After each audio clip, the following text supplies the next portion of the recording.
Halo sobat, tak lama lagi kita akan menyimak kisah kakak beradik yang diuji persaudaraannya ketika salah satunya berada dalam kesulitan dan mereka harus berada dalam situasi yang berbahaya. Langsung saja kita simak filmnya, Ambulance.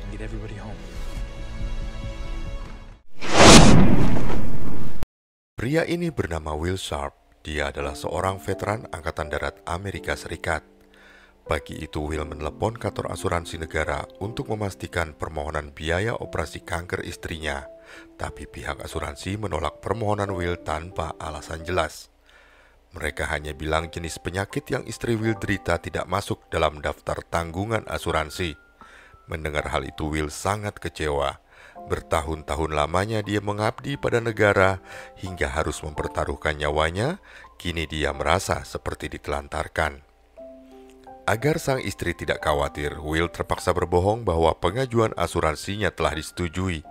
Dan lalu dia kemudian pergi menemui kakak angkatnya yaitu Danny Sharp. Berbeda dengan Will yang hidupnya lurus, Danny adalah buronan perampok bank di Los Angeles. Ayah mereka berdua dahulu adalah seorang perampok. Jadi dari kecil Danny sudah diajarkan bagaimana cara merampok yang baik dan benar. Jadi Danny adalah buah yang jatuh tidak jauh dari pohonnya. Sedangkan Will lebih memilih mengabdi pada negara. Setelah menceritakan kondisinya, Will memohon agar Danny meminjamkan uang. Namun meskipun saudara, Danny tak mau membantu begitu saja. Dia menawarkan sebuah kesepakatan bahwa Danny akan membantu membiayai pengobatan istri Will sampai sembuh total, asalkan adiknya itu juga mau ikut membantu merampok bersama komplotannya. Karena sudah berbulan-bulan mencari pinjaman ke sana kemari tapi tak ada hasil, Will tak punya pilihan lain selain menyetujui ajakan Danny. Di sisi lain terlihat ada petugas ambulans wanita bernama Cam Thompson bersama dengan rekannya. Cam sedang dalam perjalanan menuju lokasi kecelakaan mobil. Sesampainya di TKP dengan sigap Cam langsung menolong anak korban kecelakaan lalu lintas yang kondisinya cukup parah. Tubuhnya tertembus besi dan harus ditangani dengan sangat hati-hati. Sementara Cam hanya bisa berusaha menenangkan anak perempuan itu. I need you to do something for me. Can you be brave? What's your name? Lindsay. Lindsay. Good. Okay, when you hear that loud sound, can you do that? I could be brave. Go.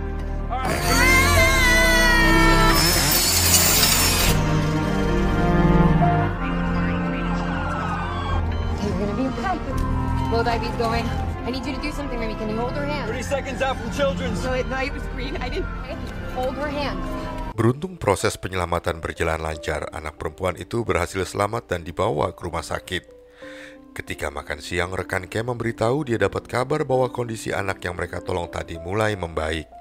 Namun ekspresi Cam seakan tidak peduli. Baginya menolong orang hanyalah sebuah pekerjaan. Rekannya bingung bagaimana bisa wanita tak berperasaan seperti Cam mau menjadi petugas ambulan yang setiap hari harus menolong puluhan orang.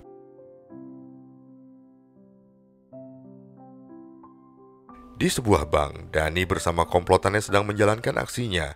Selesai mematikan CCTV gedung, mereka bergegas masuk dan hanya dalam hitungan menit saja, seluruh gedung tersebut telah berhasil dikuasai.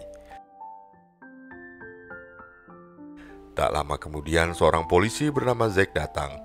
Agar tak dicurigai, Danny berpura-pura menjadi manajer bank lalu berkata bahwa hari itu bank sedang tutup. Tapi Zack terus memaksa ingin masuk menemui pacarnya yang bekerja sebagai salah satu pegawai di sana. Akhirnya Danny terpaksa mengizinkannya masuk. Ketika baru akan menyapa pacarnya, dari belakang Danny menodongkan pistol pada Zack dan memintanya melambaikan tangan ke arah rekan polisinya yang berada di luar dan bernama Mark, sebagai isyarat bahwa kondisi di dalam sedang baik-baik saja.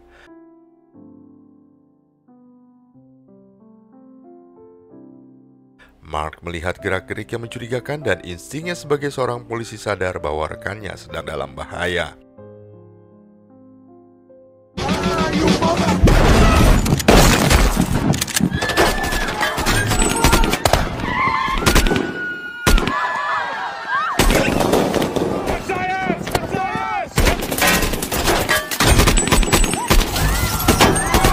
Untuk menghadapi para perampok bersenjata tersebut, tim SWAT pun segera diturunkan.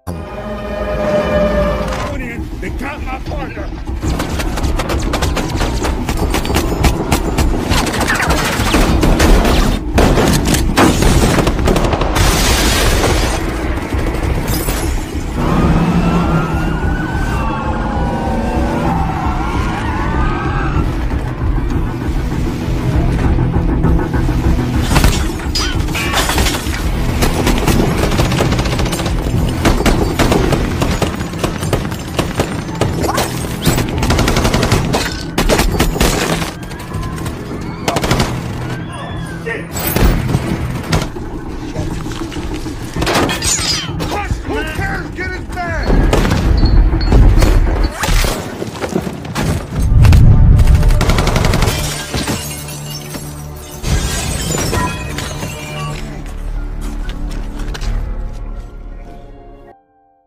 Semua rekan Danny tewas di tempat dan kini hanya tersisa Danny dan Will.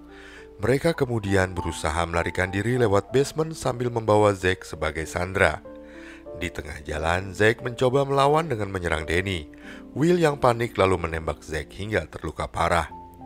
Will yang merasa sangat menyesal kemudian menolong Zack. Karena keadaan semakin kacau, Danny meminta Will meninggalkan Zack dan cepat pergi dari sana.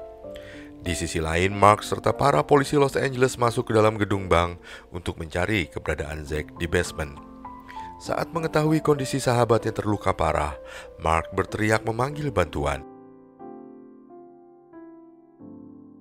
Ketika Cam tiba di TKP, dia mendengar suara teriakan Mark dan tanpa seizin polisi, Cam segera menerobos masuk ke dalam. Setelah memasukkan Zack ke ambulans, Cam terus berusaha membuatnya sadar. Tak jauh dari situ, Will dan Danny masih mencari cara kabur dari kejaran polisi. Hingga saat mobil ambulans melewati mereka, Danny langsung menghadang kemudian membajak ambulans tersebut. Mereka menyerang rekan Cam dan menariknya keluar mobil. Untuk jaga-jaga, mereka pun menyandra Cam. Di pintu keluar ternyata ada banyak sekali polisi yang menghadang. Officer down! You can help us, right? I'm gonna need you to help us. What? Tell me more. It's your hospital, Cam. You understand, Cam? Oh, I got officer down! We'll let you in here. It's your hands. Wait, check inside. Go. Officer down, right. We gotta get him to the hospital. I got a cop shot. We gotta go. Move your... It's a cop! Go! Go! All right, let's go! Get out of the way! Out of the way! Namun mereka berhasil lolos tanpa dicurigai. Ketika Mark keluar dari basement, dia menemukan rekan Cam yang terluka tadi. Dia langsung memberitahu bahwa ambulansnya telah dibajak. Mendengar kabar itu, Mark melapor ke kantor pusat. Pimpinan tim SWAT yang bernama Monroe datang. Monroe mencoba menenangkan Mark dan berjanji sebelum matahari terbenam, timnya pasti akan menyelamatkan Zack. Monroe segera mengerahkan helikopter kepolisian untuk mengejar mobil ambulans tadi.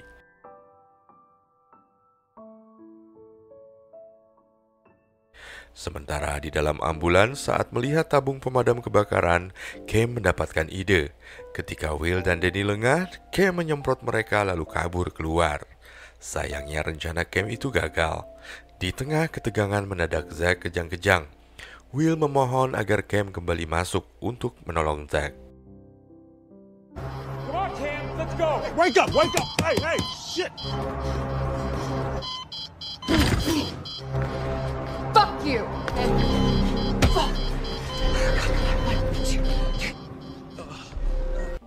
Setelah lama menunggu kabar, helikopter kepolisian akhirnya melaporkan lokasi ambulans yang dibajak Danny sudah ditemukan. Monroe pun memerintahkan anak buahnya termasuk Mark mengejar ambulans itu dan meminta kantor pusat menambah armada helikopter agar tidak sampai kehilangan jejak ambulans tersebut. Air 11 en route from the heliport. 1 minute ETA. Head towards the downtown. All units respond southbound on Broadway. From 1,000. I got passed. Over. Everything about them. The most dangerous criminals. I need to know who I'm. Powers, they're either dead or in cuffs. Okay, Captain. We got a brother cop on board. We're not crashing into this. Di dalam ambulans, kondisi Zack terlihat semakin parah. Cam dan Danny saling membantu memasangkan alat-alat medis, sedangkan Will terus menyetir menghindari kejaran polisi. Beruntung setelah berbagai macam usaha yang dilakukan, Zack berhasil diselamatkan. Danny kemudian menelepon salah satu kenalannya yang bernama Papi. Danny meminta Papi segera menyiapkan 5 mobil ambulans untuk mengecoh polisi dengan imbalan $8 juta. Karena Papi ini juga adalah seorang mantan perampok, dia mengerti bagaimana kondisi Danny sekarang. Tanpa banyak bertanya, Papi setuju membantu dan mereka pun janjian bertemu di bawah jembatan kota. Danny lalu menelepon anak buahnya yang lain dan menyuruhnya untuk membawakan cat mobil ke bawah jembatan kota. Sementara itu, Monroe meminta kantor pusat menghubungkan HT-nya dengan HT yang ada di ambulans. Dari HT tersebut, Monroe meminta Danny menyerah dan mengatakan bahwa usaha kabur Danny hanyalah sia-sia. Cepat atau lambat, dia pasti akan tertangkap. Karena kesal, Danny pun berteriak mengatakan bahwa dia adalah perampok terhebat di Amerika. Masalah sepele seperti ini tak bisa membuatnya menyerah. This asshole. 18 yard for 11, you available? It's gonna be a hard one. We're gonna trap him here. Soon, police presence forming around a bunch of blocks around the convention. Fuck! Oh shit, they're gonna box us in. Just keep it steady, Will.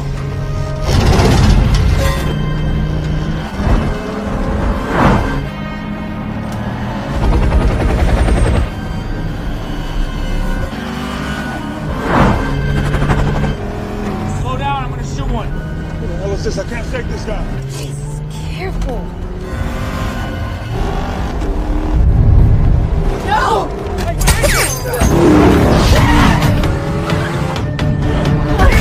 Stop!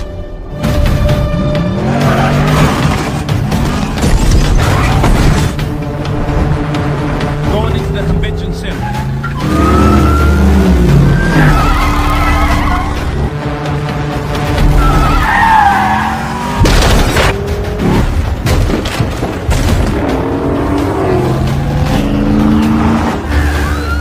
Melihat mobil yang dikemudikan Mark mendekat, Danny menodongkan pistol ke arah Cam sambil mengancam. Jika polisi tak mundur, maka dia akan menembak kepala wanita itu. Tiba-tiba dari bangku belakang mobil Mark terdengar suara anjing milik Monroe. Ternyata Mark salah membawa mobil dan malah membawa mobilnya Monroe. Mendengar suara anjing kesayangannya dari HT, Monroe panik dan meminta Mark menghentikan pengejaran. Ketika situasi mulai tenang, Cam melihat darah menetes dari tubuh Zack. Dia lalu memberitahu Danny bahwa kondisinya sekarat dan harus secepatnya dioperasi untuk mengeluarkan peluru dari perutnya. Karena Cam hanya seorang petugas ambulans, mereka kemudian terpaksa menghubungi dokter rumah sakit dan minta diarahkan langkah demi langkah melakukan operasi. Will lalu meminta Danny menggantikannya menyetir, sedangkan dia akan membantu Cam melakukan operasi. Bubs, Sir, did you shoot him with an AR? I need you to open him up. Open the skin. I'm going for the skin. Got it. We're an ambulance! Out of the fucking way! Look. Both of your hands, the muscle apart. You cannot do this at 60 miles an hour. Okay, and pull. Everyone to calm down. Hand, right? All the way down. Live operation back here! Just slow down! I need you to slow down. How about we all just get slow down, man? Slower. I need you to blunt dissect with me Down. You're doing good. You're doing good. I need you to squeeze it now. Squeeze it hard. What are you doing? He's about to code. Palpate for the bullet. Yeah, his blood pressure's dropping. The aorta, yeah, I can feel it. Stop the blood to the sleep. God, I'm trying. Just operate on our brother right now. It's working. Can't find it. Drop down to 20 miles an hour. Give him some distance. Sharp object. Wait, I've never done this Cam, before. come down. Just nervous. My wife, she gets nervous all the time. You know, look at me, you just think he's waking up. Dokter mengarahkan Cam untuk mengeluarkan peluru dari limpa secara perlahan-lahan, tapi proses pengeluaran peluru itu hanya boleh dilakukan selama 60 detik. Jika lebih, maka limpa Zack akan pecah. Just clean, gentle. I'm gonna grab the bullet. It's coming out. Okay, I'm almost done. It bursts, God. What do I do? Look at me. Look at me. Listen. Right now he's gonna bleed out. My hair. I gotta clamp on my hair. The artery. Fast, fast, fast. It worked. Beruntungnya Zack bisa selamat meski kemudian limpahnya pecah. Sebelum Monroe ikut bersama para polisi lain mengejar Danny, ada seorang petugas FBI yang bernama Clark menghampirinya. Clark ingin bergabung dalam pengejaran karena dia tahu banyak informasi soal Danny. Merasa informasinya akan berguna, Monroe kemudian mengizinkan Clark untuk terlibat. Di mobil, Clark memberitahu bahwa berdasarkan catatan kriminalnya, Danny bukan hanya sekedar perampok biasa, tapi dia juga adalah penjahat berbahaya yang sudah diburu oleh FBI sejak lama. Untuk mengejar Danny dibutuhkan teknik khusus. Clark menyarankan setiap setengah jam sekali Monroe harus mengganti kendaraan agar keberadaannya tak diketahui oleh Danny. Ketika akan pindah mobil, dia dapat kabar dari dokter rumah sakit yang Cam telepon tadi. Dokter menceritakan bagaimana kondisi di dalam ambulans. Karena limpa Zack pecah dan sambungan video terputus, dokter mengira operasi Zack gagal dan dengan berat hati menyatakan Zack telah meninggal. Sekarang Sandra di dalam ambulans hanya tinggal Cam seorang diri. Monroe memerintahkan seluruh anak buahnya tak perlu menahan diri lagi. Mereka semua diizinkan untuk mengeksekusi mati Danny di tempat.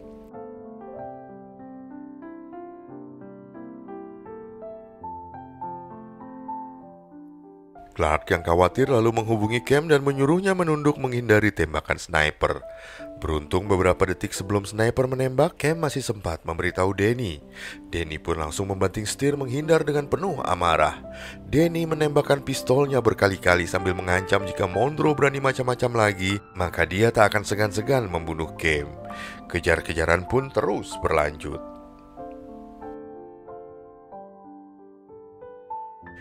Dalam ambulans saat keadaan mulai tenang, terlihat Zack mulai kehabisan darah. Ketika tahu bahwa golongan darahnya sama, Will bersedia mendonorkan darahnya. Di momen itu, Cam baru pertama kali bertemu dengan seorang penjahat berhati baik seperti Will. Will bercerita dia terpaksa melakukan perampokan demi membiayai operasi kanker istrinya. Bila dari awal pemerintah mencairkan uang asuransi yang menjadi haknya, tak mungkin dia mau melakukan kejahatan seperti itu. Berjam-jam berlalu, mereka masih berusaha lolos dari kejaran polisi. Karena sebentar lagi akan sampai lokasi perjanjian, Danny menyuruh Will tancap gas lebih cepat untuk memberi jarak dengan mobil polisi yang di belakang. Setelah jarak cukup jauh, mereka akhirnya sampai di sana. Anak buah Danny mengecat ambulans secepat mungkin. Kemudian Danny memeriksa mobil ambulans yang dibawa Roberto, anaknya si Papi. Karena mengira Danny sedang terpojok, Monroe memerintahkan seluruh polisi menyerbu bersama-sama.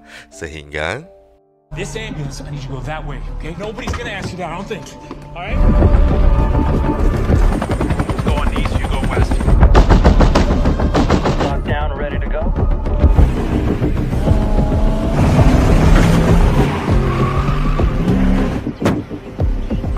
Air 18, direct to all ground. Air 11, we got 6 cars leaving.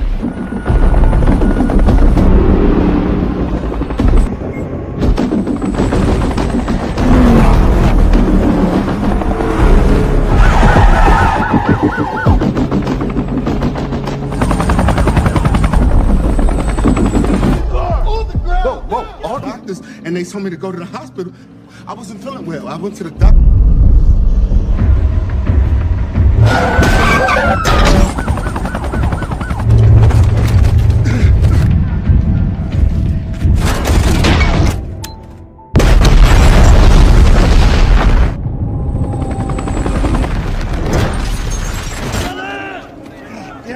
We got medics!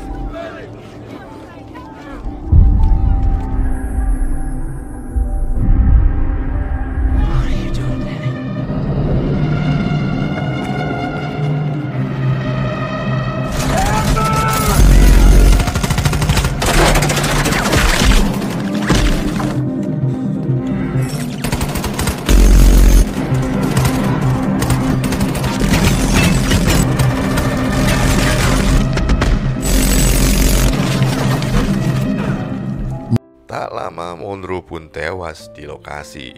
Rencana Danny sukses sementara Mark yang melihat anak papi kabur pun segera mengejar dan berhasil menangkapnya. Namun akibat terus melawan, anak papi tersebut terpaksa ditembak. Papi menyaksikan siaran langsung dari TV dan melihat kematian putranya. Dia hanya bisa menangis. Beberapa waktu kemudian, Danny dan Will tiba di markas papi. Sebelum masuk, Will berpesan agar Cam jangan keluar mobil, apapun yang terjadi. Setelah Will pergi, Jack tersadar. Dia lalu meminta Cam mengambil pistol di sepatunya untuk berjaga-jaga. Di dalam, Danny memberikan uang yang dijanjikan pada papi dan menyampaikan bela sungkawa atas kematian anaknya. Tapi papi tak terima dan merasa uang $8 juta tak sebanding dengan nyawa anak kesayangannya. Bagi papi, nyawa harus dibayar dengan nyawa. Sang anak telah dibunuh oleh pihak kepolisian. Maka dari itu sebagai gantinya papi akan membunuh Jack dan juga Cam.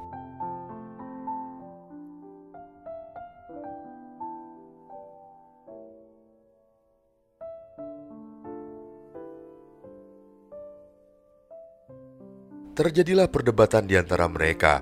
Sebagai tentara yang selama ini selalu membela negara, Will tak bisa membiarkan orang tak bersalah menjadi korban. Danny memperingatkan untuk menurut dan jangan mencari masalah dengan papi. Will tetap menolak. Karena kesal, papi pun memerintahkan anak buahnya untuk membunuh Will. Namun, Okay?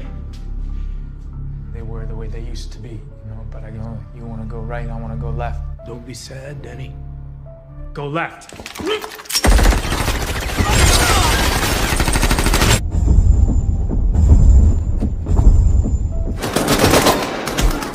di tengah kekacauan ketika Will membuka pintu ambulans, Cam yang ketakutan refleks menembak.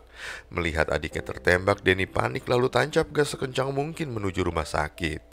Danny belum tahu bahwa Cam yang menembak Will. Dia menyangka Will tertembak oleh anak buah papi. Di jalan, waktu Cam sedang berusaha menghentikan pendarahannya, Will memberikan uang hasil rampokan pada Cam dan berpesan untuk menyampaikan uang itu pada istrinya. Sementara di belakang, polisi kembali mengejar mereka. Hingga setibanya di rumah sakit saat ambulans berhenti, para polisi pun segera mengepung ambulans tersebut. Saat Danny ke bagian belakang ambulans untuk memeriksa kondisi Will, Danny kaget melihat ada pistol di sana. Danny yakin pistol ini pasti milik Zack dan mengira pasti Zack lah yang telah menembak adiknya. Saat ingin balas menembak Zack, Cam menahan sambil menjelaskan bahwa dialah penembaknya. Cam minta maaf karena situasi di markas papi tadi sangat menakutkan. Dia jadi spontan menembak. Mendengar penjelasan Cam, Danny sangat marah. Sekarang posisinya semakin terpojok oleh kepungan polisi dan sudah tak punya jalan untuk kabur lagi. Jadi Danny berencana mengajak Cam untuk mati bersamanya. Danny paham jika saat keluar dari ambulans maka dia akan langsung mati ditembak sniper. Karena itulah dia akan menembak Cam di depan semua orang serta disorot seluruh media TV sebagai tanda bahwa dia adalah penjahat terhebat di Amerika. Selama puluhan kali melakukan kejahatan, kali ini adalah pertama kalinya Danny kalah dari para polisi. Danny merasa benar-benar sudah kehilangan akal sehatnya.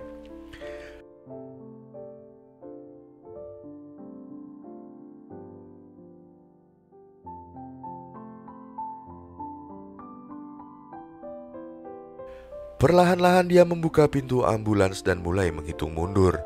Namun ketika dia akan menembak Cam, tiba-tiba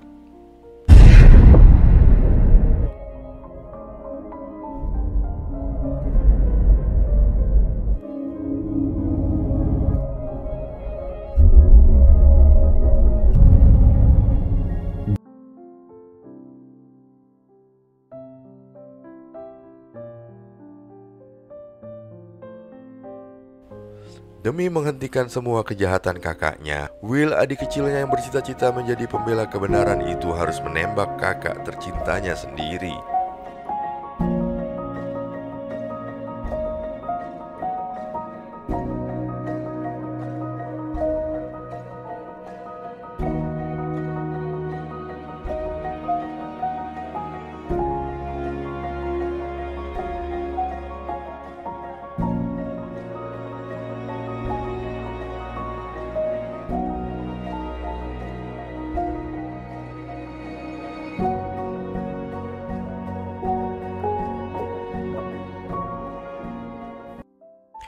Dari kejauhan, istri Will datang. Dia berteriak histeris memanggil nama suaminya.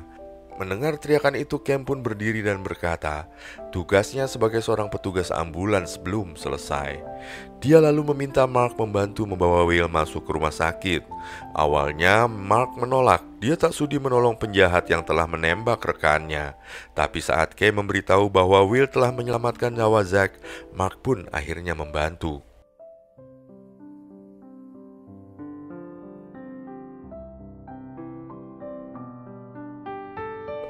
Setelah mengantar korban ke rumah sakit, tugas Cam kini benar-benar telah selesai. Dia kemudian menghampiri istri Will dan diam-diam memasukkan uang dari Will tadi ke dalam troli anaknya. Cam lalu pergi menjenguk anak kecil yang tadi pagi dia selamatkan. Dia pegang erat tangan anak itu dan menenangkannya. Kejadian hari ini memberikan banyak pelajaran untuk Cam. Kini dia mengerti, menolong orang bukan hanya sekedar tuntutan pekerjaan,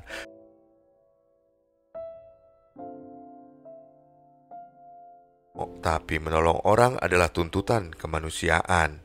Di ruang rawat ketika Mark memintanya memberikan kesaksian, Zack menunjuk foto Will lalu berkata, "Dia telah menyelamatkan nyawaku." Demikian, terima kasih sudah bersama layar tancap. Sampai jumpa di film selanjutnya.